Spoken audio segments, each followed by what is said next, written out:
The past always returns, even if this past was born by necessity, to avoid the law.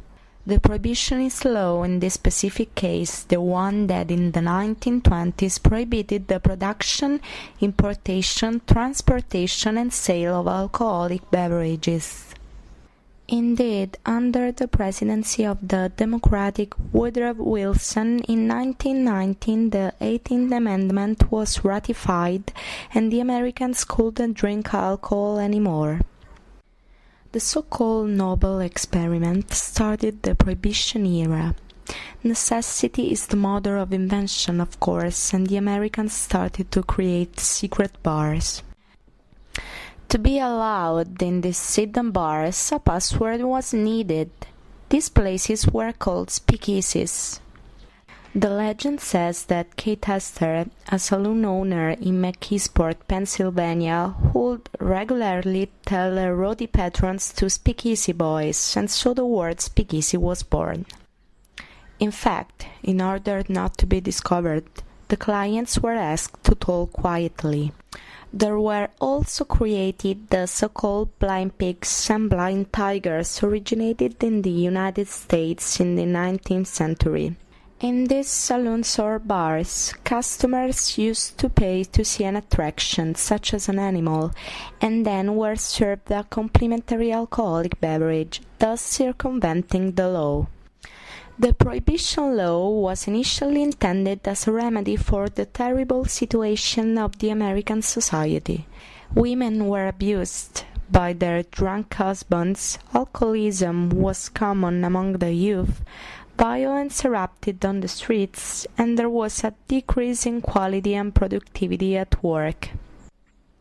In my opinion, the ruling class didn't understand that adopting a prohibitionist attitude in a rich and free society wasn't a solution.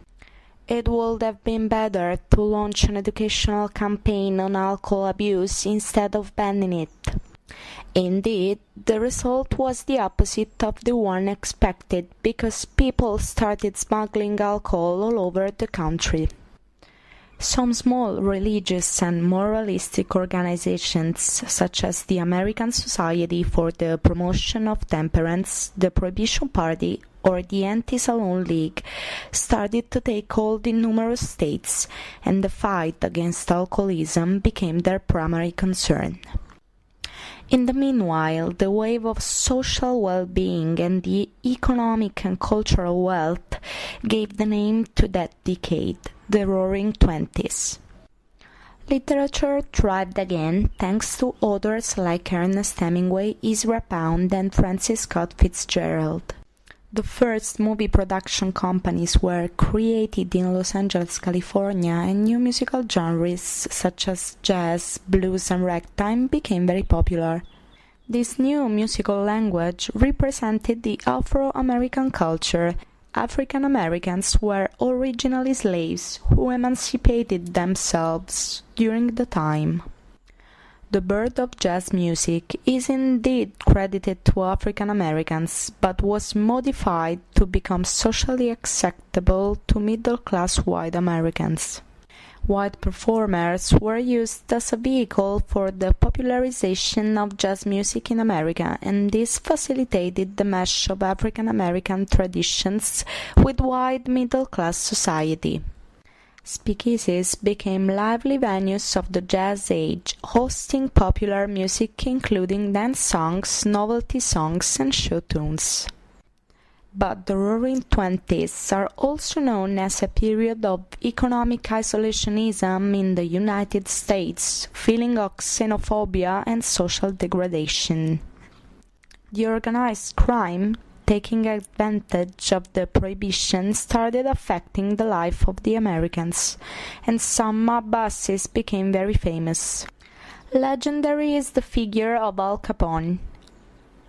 Alphonse Gabriel Capone started smuggling alcohol and became the undisputed boss of that business, until some federal agents succeeded in arresting him for tax evasion. In 1932, when Franklin Delano Roosevelt became the 32nd President of the United States of America, the situation was critical, mostly because of the Wall Street crash of 1929 and the harmful effects of the Prohibition. Roosevelt acted swiftly to try and stabilize the economy and provide jobs and relief to those who were suffering.